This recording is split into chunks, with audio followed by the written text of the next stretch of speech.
Hello everyone. आज हम discuss करेंगे सेल साइकिल का कंट्रोल और regulation with an interesting example. So let's start. जो टर्म है कंट्रोल और रेगुलेशन वो जनरली सिमिलर होती हैं, लेकिन सेल बायोलॉजी में उनमें माइन्यूट सा डिफरेंस होता है। लास्ट वीडियो में हमने फेजेस ऑफ सेल साइकिल देखे थे, जिसमें हमने देखा था कि सेल साइकिल एक पर्टिकुलर सीक्वेंस में अकर होती है। इसमें सबसे पहले आता है G1, उसके बाद आता है S फेज, फिर आता है G2 फेज एंड इसके बाद आता है M फेज।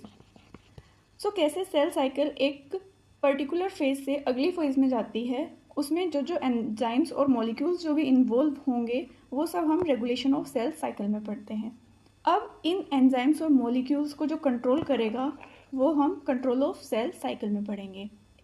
इसमें होता है कि व्हेन मतलब कि कब हमें एक फेज से दूसरी फेज में जाना है, और इफ़ मतलब अगर उसमें कोई भी डिफ़ॉल्ट है उस फेज में तो उसे उसी फेज में हमें स्टॉप करना होगा जब तक कि वो डिफ़ॉल्ट उसमें करेक्ट नहीं हो जाते।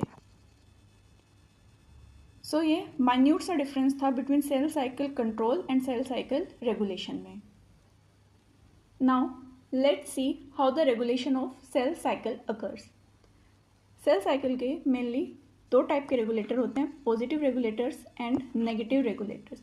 पॉजिटिव जो रेगुलेटर होंगे वो सेल साइकिल को प्रोसीड करेंगे, यानी कि आगे की फेज में जाने के लिए बोलेंगे, और जो नेगेटिव रेगुलेटर्स होंगे वो सेल साइकिल को उसी जगह स्टॉप कर देंगे और उसको कुछ टाइम देंगे कि वो अगर कोई भी डिफेक्ट है तो वो उसको करेक्ट कर लें। पॉजिटिव रेगुलेटर्स में आते हैं साइक्लिन्स और CDK। नेगेटिव रेगुलेटर्स में आते हैं P53, जिसको गार्जियन ऑफ जीनोम भी बोला जाता है। इसको गार्जियन ऑफ जीनोम इसलिए बोला जाता है कि जब भी जीनोम में कोई भी डिफेक्ट हो वहाँ पे ये नेगेटिव रेगुलेटर एक्टिवेट हो जाता है, जिसको P53 बोलते हैं। देन कम्स CKI, जो कि CDK इनहिबिटर्स होते हैं। ये इस CDK को रोक देते हैं। इसको रोक देंगे तो मतलब सेल साइकिल आगे प्रोसीड नहीं होगी। और फिर आते हैं RB, यानी कि रेप्टिनोब्लास्टोमा। ये भी नेगेटिव रेगुलेटर है सेल साइकिल के। Now let's discuss about the core regulators of cell cycles which are CDKs and cyclins. So what is CDK? CDK होते हैं साइक्लिन डिपेंडेंट काइनेज। नेम से ही पता चल रहा है कि ये किस पे डिपेंड होंगे, साइक्लिन पे। और ये फंक्शन क्या करेंगे, काइनेज जहाँ भी टर्म यूज़ हो जाती है तो इसका मतलब है कि ये फॉस्फेट ग्रुप अटैच करते हैं। और ये फॉस्फेट ग्रुप कहाँ अटैच करते हैं, सीरीन और थ्रियोनिन रेजिड्यूज पे। यानी कि CDKs वो एंजाइम्स हैं या वो मॉलिक्यूल्स हैं जो किसी और सबस्ट्रेट पे फॉस्फेट ग्रुप ट्रांसफ़र करके, यानी कि उसका फॉस्फोराइलेशन करके उसको एक्टिवेट करेंगे। और साइक्लिन्स जो होते हैं वो रेगुलेटरी प्रोटीन्स होते हैं। किसको रेगुलेट करते हैं, CDKs को। अभी हमने देखा कि साइक्लिन्स क्या होते हैं और CDKs क्या होते हैं। अब ये आता है कि ये रेगुलेट कैसे करते हैं सेल साइकिल को। जो भी साइक्लिन का मॉलिक्यूल होगा वो बाइंड करेगा CDK से, जो कि इनएक्टिव फॉर्म में होता है, लेकिन जब ये बाइंड हो जाता है तो ये एक्टिव फॉर्म में हो जाता है। अब ये एक्टिव फॉर्म में होने के बाद जो आगे जो सबस्ट्रेट होंगे उन पे फॉस्फोराइलेशन करेगा, फॉस्फेट ग्रुप अटैच करेगा और एक सिग्नलिंग पाथवे इनिशिएट कर देगा। ये सिग्नल इनिशिएट करते हैं सेल को और प्रोटीन्स और एंजाइम्स बनाने के लिए, जो कि किसी पर्टिकुलर फेज में सेल साइकिल के काम आएंगे। अब हम साइक्लिन और CDK को एक एग्जाम्पल के थ्रू समझते हैं। सपोज़ हमें एक घर बनाना है, तो उसमें हमारे पास जो हमेशा अवेलेबल होते हैं वो होते हैं वर्कर। इन वर्कर्स को हम एज ए CDK समझ सकते हैं। लेकिन अगर इस वर्कर के पास इसके टूल्स नहीं होंगे तो क्या ये फंक्शनल होगा? नहीं, ये कोई भी काम नहीं कर सकता। लेकिन जब इसके पास ये टूल्स होंगे जिनको हम कंसीडर करते हैं साइक्लिन, तो ये आपस में कंस्ट्रक्शन का वर्क स्टार्ट कर सकते हैं। सो CDK क्या हुए, हमेशा प्रेजेंट होते हैं सेल में, लेकिन साइक्लिन जैसे इसका नाम बता रहा है कि ये इसकी कंसंट्रेशन फ्लक्चुएट करती रहती है, ये कम ज़्यादा होते रहते हैं। तो CDK यानी कि जो वर्कर है वो हमारे पास हमेशा प्रेजेंट होगा, लेकिन वो तब तक काम नहीं कर सकता जब तक उसके पास साइक्लिन ना हो, जब तक उसके पास उसके टूल्स ना हो। तो जब ये CDK और साइक्लिन दोनों कंबाइन करेंगे तो ये एक्टिवली वर्क करेगा। और CDK साइक्लिन जो कॉम्प्लेक्स बनेगा वो एक्टिवली क्या काम करेगा, वो आगे जितने भी सबस्ट्रेट होंगे, जो उसका पर्टिकुलर सबस्ट्रेट होगा उसको फॉस्फोराइलेट करेगा। और ऐसा करके एक कैस्केड ऑफ सिग्नल स्टार्ट होता है, जिससे कि पर्टिकुलर एंजाइम्स और प्रोटीन्स का सिंथेसिस होगा जो सेल साइकिल के किसी पर्टिकुलर सीक्वेंस में और किसी पर्टिकुलर फेज में रिक्वायर्ड है।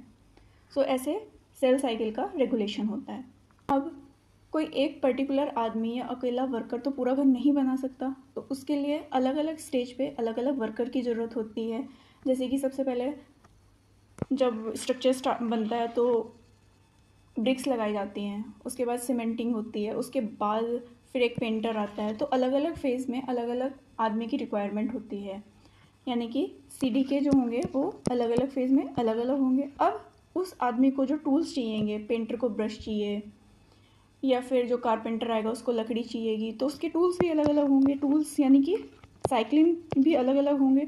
तो ऐसे ही साइक्लिन और CDK भी अलग अलग फेज़ में अलग अलग रिक्वायर्ड होते हैं। लेट्स सी कि कौन सी फेज़ में कौन सा साइक्लिन रिक्वायर्ड होता है और कौन सा CDK रिक्वायर्ड होता है। See the stages of cell cycle, then the cyclin required at that particular stage and the CDK at which this cyclin is going to combine. At G1 phase we require cyclin D. D have various variants which are D1, D2 and D3. This cyclin combines with CDK 4 and 6 in phase G1. Then comes cyclin E, which is required during the transition between G1 and S phase, and it going to combine with CDK 2.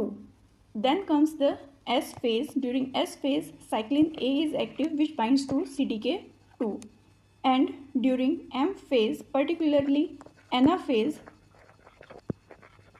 cyclin B is active, which binds to CDK 1. Now, let's revise whatever we learned about CDKs and cyclins. CDKs जो होते हैं वो enzymes होते हैं जो serine और threonine पे phosphate group attach करते हैं। साइक्लिन्स जो होते हैं वो रेगुलेटरी प्रोटीन्स होते हैं। रेगुलेट किसको करते हैं? CDKs को।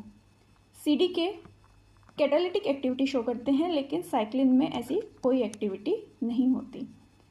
CDK का जो कॉन्सेंट्रेशन होता है वो throughout cell cycle constant होता है, लेकिन जो साइक्लिन का लेवल है वो फ्लक्चुएट करता रहता है इन अ साइक्लिक मैनर, इसीलिए उसको साइक्लिन बोला जाता है।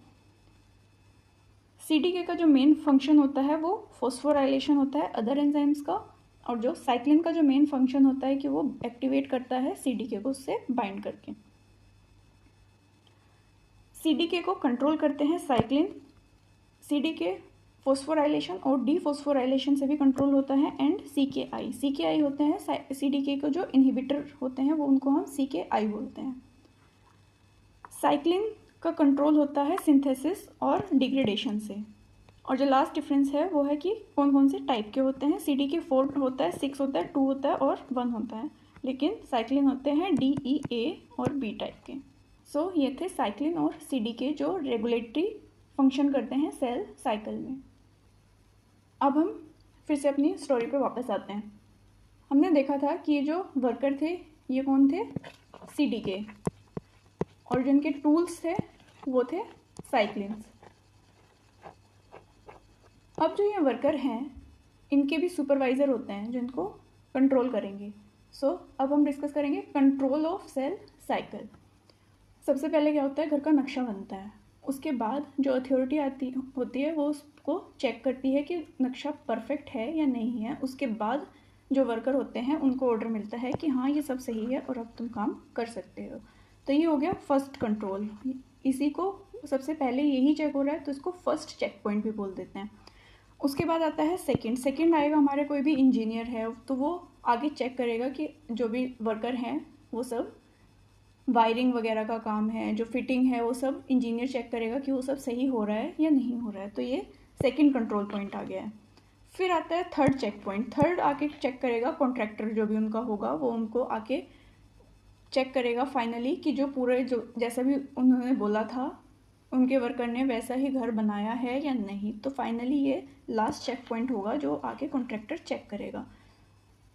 लेकिन सपोज़ जब ये सुपरवाइज़र आया और इसने चेक किया कि घर नक्शे के अकॉर्डिंग नहीं बन रहा है, तो ये क्या करेगा? इन वर्कर को बोलेगा कि तुम रुक जाओ, अभी काम स्टॉप करो और जितना भी तुमने गलत कंस्ट्रक्ट किया है उसको तोड़ के दोबारा रिपेयर करके जैसा इस नक्शे में है वैसा बनाओ। तो ऐसे ही हमारा सबसे पहला चेक पॉइंट होता है सेल साइकिल में, वो होता है G1 में। फिर दूसरा चेक पॉइंट जो होगा वो होगा G2 में। G2 में जैसे कि ये इंजीनियर है, इसने आके चेक किया कि यहाँ पे सब कुछ काम वायरिंग वगैरह जो है वो सब सही है या नहीं है, वो सब चेक कर किया और लेकिन अगर कुछ डिफ़ॉल्ट उसमें पाया तो ये इनको यहीं पे रोक देगी और बोलेगी अभी तुम पहले उसको फिक्स करो, उसके बाद आगे काम प्रोसीड होगा, वरना नहीं होगा। ऐसे ही फिर थर्ड चेक पॉइंट आता है एम फेज़ में। वो भी सिमिलरली यही चीज़ें चेक करता है कि जो सेल साइकिल के या फिर जो भी कंपोनेंट्स है वो सब सही है या नहीं है। इन्हीं सब को बोलते हैं, यही सब प्रोसेस आएगी हमारी कंट्रोल ऑफ सेल साइकिल में। Now what is control of cell cycle? Control of cell cycle होता है चेक पॉइंट्स। चेक पॉइंट्स यानी कि वहाँ पे चेकिंग होती है कि प्रॉपरली कोई काम हो रहा है या नहीं हो रहा है। अगर नहीं हो रहा है तो उसको वहीं पे रोक दिया जाएगा और अगर हो रहा है तो वो आगे प्रोसीड करेगा। तो जैसे कि हमने स्टोरी में भी देखा था, 3 चेक पॉइंट होते हैं, G1, G2 and M check point.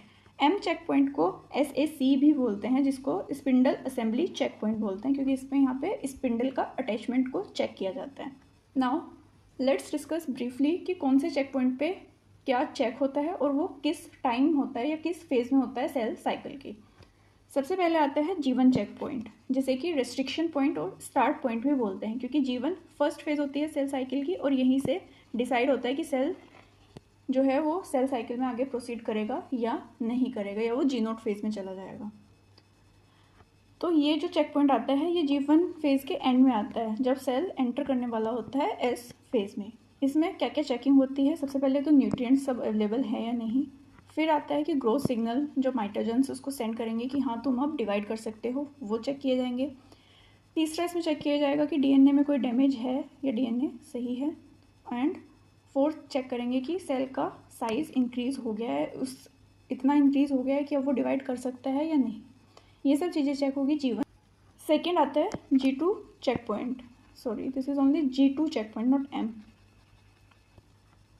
ये होगा G2 के एंड में, G2 फेज़ के, और before the M phase start. इसमें क्या होगा? चेकिंग होगी कि जो डीएनए रिप्लिकेट हुआ है S फेज़ में, जो डबल स्ट्रैंड बने हैं उसमें कोई ब्रेक तो नहीं है और रिप्लिकेशन कंप्लीट हो गया है, S फेज़ कंप्लीट हुई है या नहीं हुई है, ये सब चेकिंग होगी G2 चेक पॉइंट पे। Then comes the third checkpoint which is M checkpoint, जिसको SAC बोलते हैं, क्योंकि इसमें चेक होता है कि काइनेटोकोर प्रॉपर अटैच हुए हैं, जो कि काइनेटोकोर क्या करेंगे?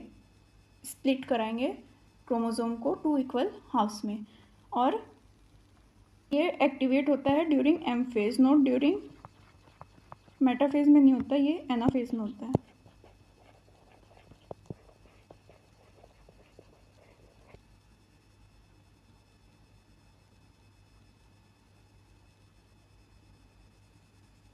So today we discussed about the CDKs, cyclin and checkpoint. In the next video, we will discuss about these checkpoint, how they stop or regulate or control the cell cycle. We will see these checkpoints at molecular levels, what all molecules are involved in these checkpoints and how they control the activity of cyclins and CDKs. Thanks for watching.